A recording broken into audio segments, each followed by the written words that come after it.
Good morning, everyone. Welcome to the show. John Henry Soto with you as always. It is 7 a.m. here in Nashville, Tennessee, April 27th, 2026. This is a live morning space for artists, filmmakers, musicians, and creators who are navigating the real world of making art.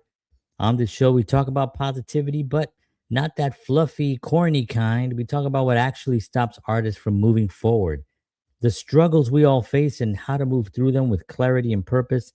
We'll also highlight good things happening in the industry, share ideas, suggestions, practical advice, and most importantly, have honest conversations.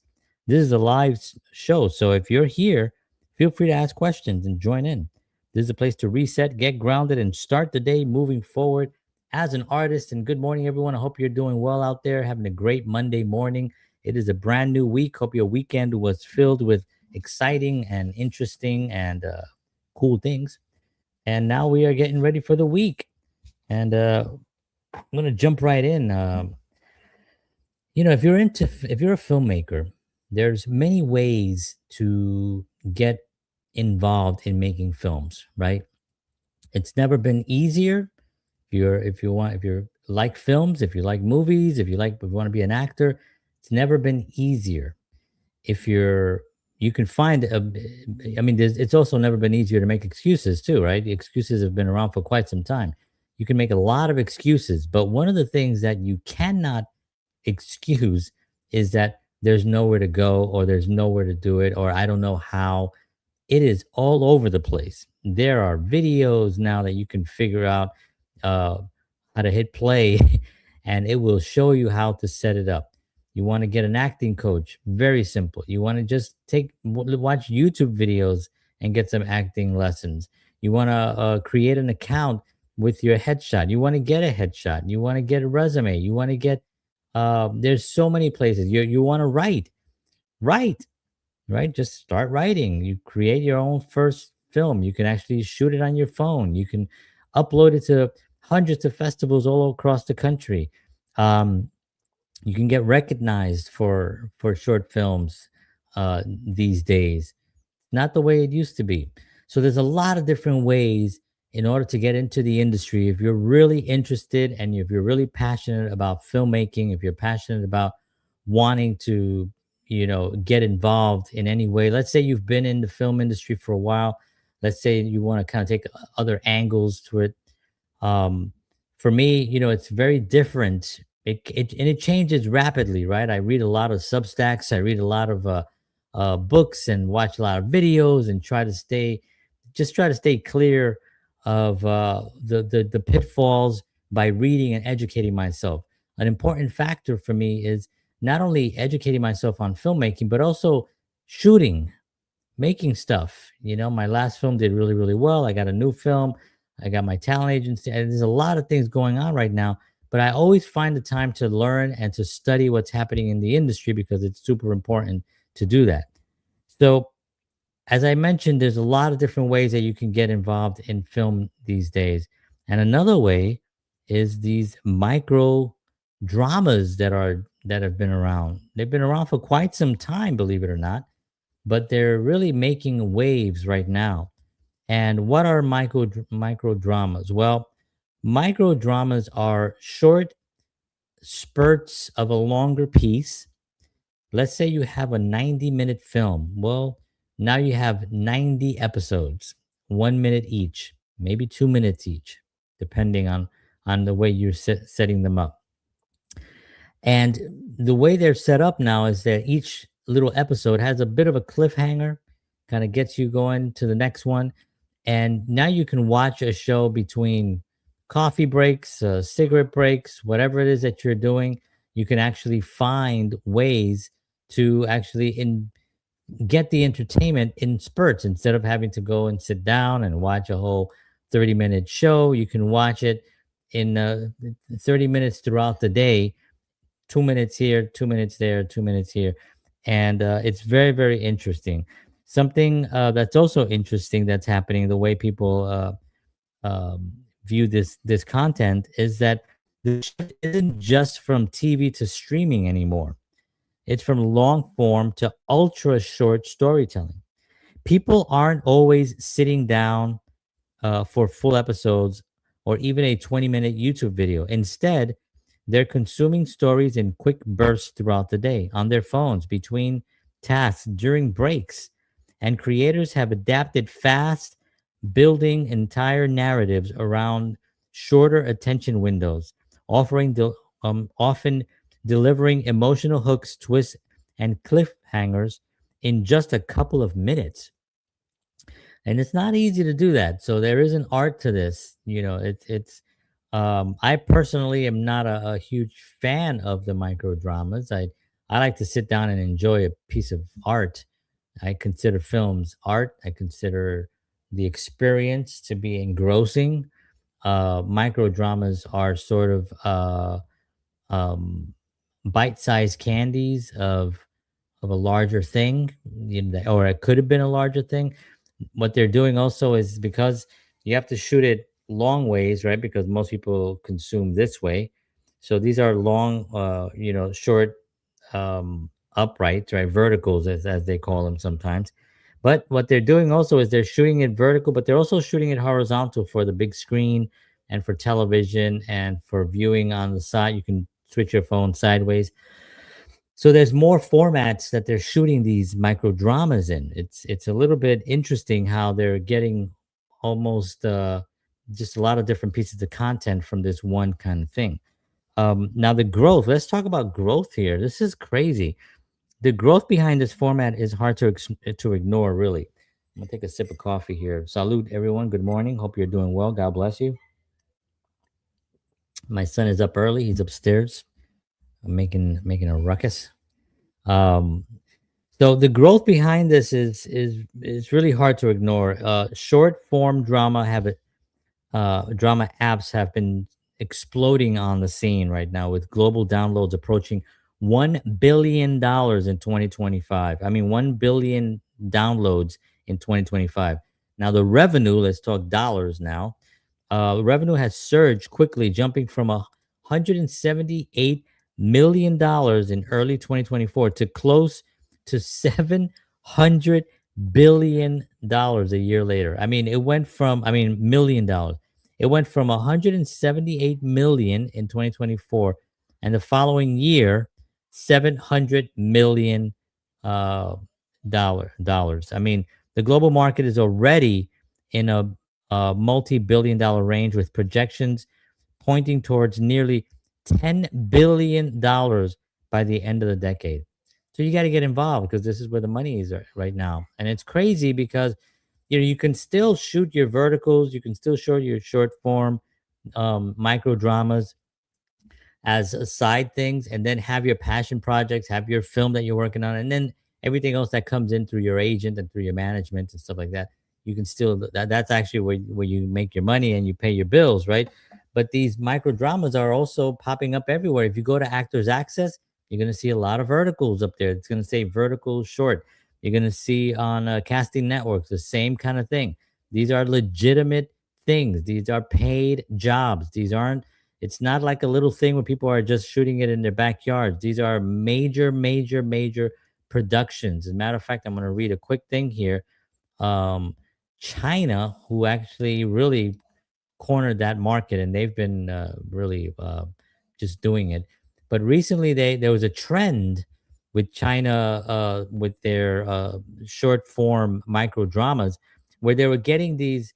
Every single episode seemed to have I don't know what the fascination is with this, but the CEO of a rich CEO guy falls in love with a poor girl. That seems to be like a narrative that China was very, very much into.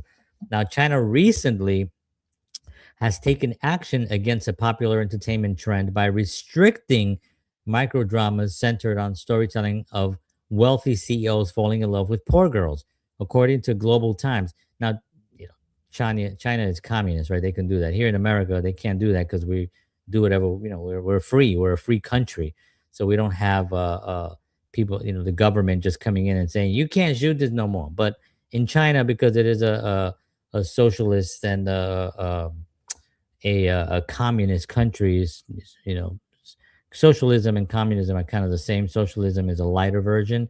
People who are uneducated on that don't really understand that. But there's socialism, and then there's communism, right? China is a communist country, so they can tell you not to shoot whatever they want. According to the Global Times, these short dramas had become a booming industry on platforms like Duoling and one that I can't pronounce, often portraying instant romance across class divides and glorifying wealth. The National Radio and Television Administration described such narratives as delusional and socially harmful, arguing that they will encourage unrealistic expectations among young viewers. Regulators warned that these dramas promoted materialism and the idea that success or happiness depends on marrying into wealth, while neglecting values like education and personal development. They make that sound really nice, but what they really don't want is they don't want people to actually have because the guys have to want to be rich CEOs, right? So there's why not encourage that, right? But they're taking another viewpoint on it, which is okay. It's fine. It's their right. That's what communism does, right? The new guidelines prohibit creators from making wealth and luxury the center focus of stories, instead of requiring more realistic plots that reflect everyday social and cultural realities. Production houses are now being pushed to pivot away from lucrative CEO romance format and explore new genres, including original, ordinary characters and relatable struggles. The move is part of Beijing's broader cultural crackdown, reshaping entertainment and promote healthier social values. The image was made using AI. The image down there that they showed was made AI. That's funny. Um, so it's already a big business in China. I mean, $1 billion, man, and it has been for quite some time. As a matter of fact, we're sort of like way, way late on this. It's now happening more and more here, but it's been going on for quite some time. So what's even more telling is the way viewers are behaving and the way they watch this. People are spending several hours a week watching this kind of content, and a huge percentage are discovering it passively through social feeds rather than actively searching for it. So a lot of social media platforms, because it's very adaptable to social media because of the vertical, the way that's how people are finding it. Which brings us to the real point, micro dramas. So, I started by saying, are they really still a thing? Well, let me tell you right now, folks, not only are they still a thing, but they are thriving. What looked like a trend a few years ago has turned into a full blown content ecosystem driven by mobile first audiences and rapid consumption habits. For creators, filmmakers, and storytellers, this isn't a side lane anymore. It's becoming one of the main roads. I mean, it's a little bit sad. It's a little bit depressing when you think about it. Like, why do I have to go into making micro dramas, right? I mean, it's such an awkward thing. It's you're shooting it on a phone, you're shooting on a device that actually they probably have devices that can shoot micro dramas and shoot in that vertical style, but also expand it.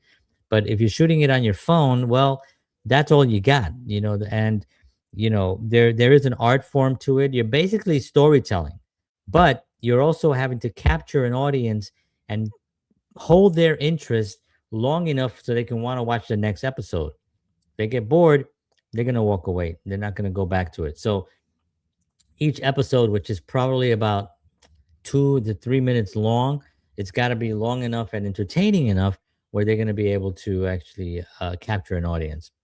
That's just the way it is. But it is another form of art. It is another vehicle. It is another way for you to get work, be seen by large production houses because they're doing them. So if you see it, don't frown upon it. Don't look at it like, oh, I don't want to do it. No, look at it like another piece of work. Look at it like you're doing a commercial for Ritz crackers, right? Well, nobody strives to do commercials for Ritz crackers unless you really love Ritz crackers, which I'm sure they're out there. People who can't have enough of them and they dream about doing commercials for Ritz crackers. Maybe. But for those normal people, Yes, maybe it's not the most challenging work, and it doesn't, but it pays bills, and it does actually give you an opportunity to be on set and be seen by other, other people and other actors, other filmmakers. And if you get a national commercial, financially it's very lucrative and you can make a lot of money. So don't frown on verticals because you're going to be seen when you see them on Actors Access. And also tell your agent, tell them to look out for, tell your agent or your management company, tell them, hey, look out for verticals for me. I'm interested in exploring that. And who knows what may happen. You may get an opportunity to be in a large, huge vertical that makes you an overnight success, an overnight star. You just don't know, but you got to be in it. And this is why I always tell people, look at it. Look at every opportunity and try to analyze, why is it popular? How is it popular? And can I get involved in it? Is it a reflection of, can it be a reflection of what I do and be part of my system? I have a system that can I actually include verticals either as a filmmaker or as an actor? So look at both things. You just never know what opportunities are out there. So that's my little take on micro dramas and the importance of micro dramas and whether they're going to be around or not. And I have somebody here watching, John Thomas Golden. Thank you very much. He says, very true. I appreciate you watching. It's one of those things where you want to make sure that you don't lose out opportunities. It's like when, in the old days, right? If you were a filmmaker, you didn't want to go to television, right? Now, go to television and you see the biggest stars are on television, right? It's shifted. Television now puts out really, really good content. It's still soap opera-ish, right? Because it's storytelling, it's a narrative, it's a continuation, and it's got the, what happens next week to this week, and you follow it. And these micro dramas are no different. They're basically no different. They're just on a different format. Why did they come about? Well, they realized that people's faces are in these little boxes that they're holding constantly all the time. And they thought, how can we make content that can be on there? China figured it out way, way before we did. And now it's coming here to America. And it's very, very big. It's very powerful. So look out for it, dive into it, learn as much as you can about it, and good luck. All right, friends. Thank you very much for tuning in. I appreciate you. This morning show is going to be a little bit different. I'm moving it to a different time in the evenings.